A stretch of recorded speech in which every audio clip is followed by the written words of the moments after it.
مع إعطاء المعلومات المواطن هو جزء من عملية الأمن. لذلك احنا راح نضع عليكم هذه العصابات وتشوفوها. غالب عبد الحمزة، المجموعة 11 نفر، زين، من ضمن 2 بنات. أول عملية بالشيخ عمر، زين، أبو محمد عنده محل مال أدوات احتياطية، اللي جابه قصي، زين، جابوه للبناية والكرادة، وقت 3 أيام وطلعوه، أخذوا عليه دفتر و20 وطلعوه.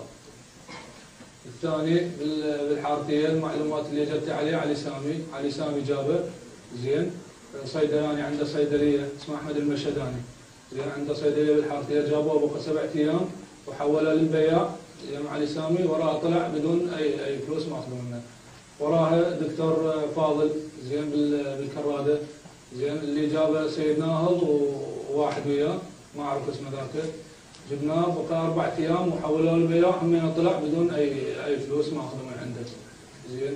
وراها عملية البنية، جابها علي سامي، زين، والولد وياه، بقى أخذوا منها الذهب مالتها 25 ورقة وطلعوها بالوحدة بالليل.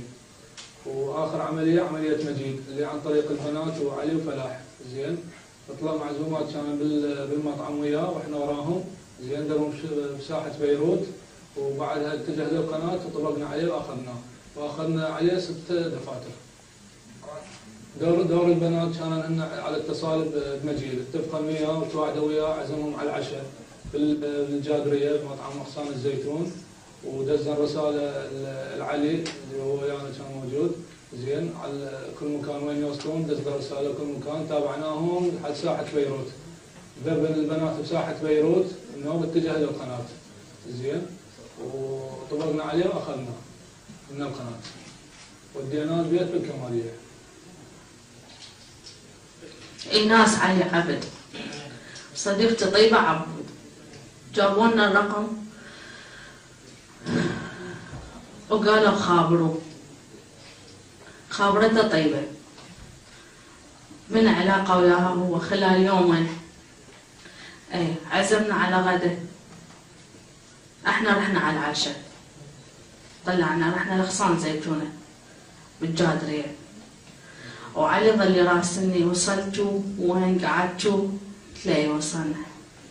نزلنا خلصنا عشاء، قلت له راح نطلع احنا، هو كان ينتظرنا. طلعنا احنا، نزلنا بشارع فلسطين. عبد الناصر محمود باقر من هاي مدينة الكاظمية. عصابتي تتكون من غزوان ومصطفى وياسر ووسام وبكر وصالح. خطفنا أول عملية خطف كانت بزيونة محل موبايلات، أخذنا من عدة دفترين وهديناه. وثاني عملية خطف بمنطقة جميلة تاجر، خطفناه أخذنا عليه 4 دفاتر وهدينا. والثالثة بمنطقة الشعب وكيف قبض علينا. نعم سيدي، أنا المدعو عباس عبد الحسن رافد. احنا مجموعة خطفنا شخص دعا حسام، مجموعتي أيمن نزار، ومجموعتي علي عبد الكريم وفلاح زناد جبر، والولد اللي جابوه قعدنا ببيتي سيدي، وأنا اللي سكنت الولد ببيت، ودعنا فدية حتى على مود يطلع، بس يبغون الفدية أهله وإحنا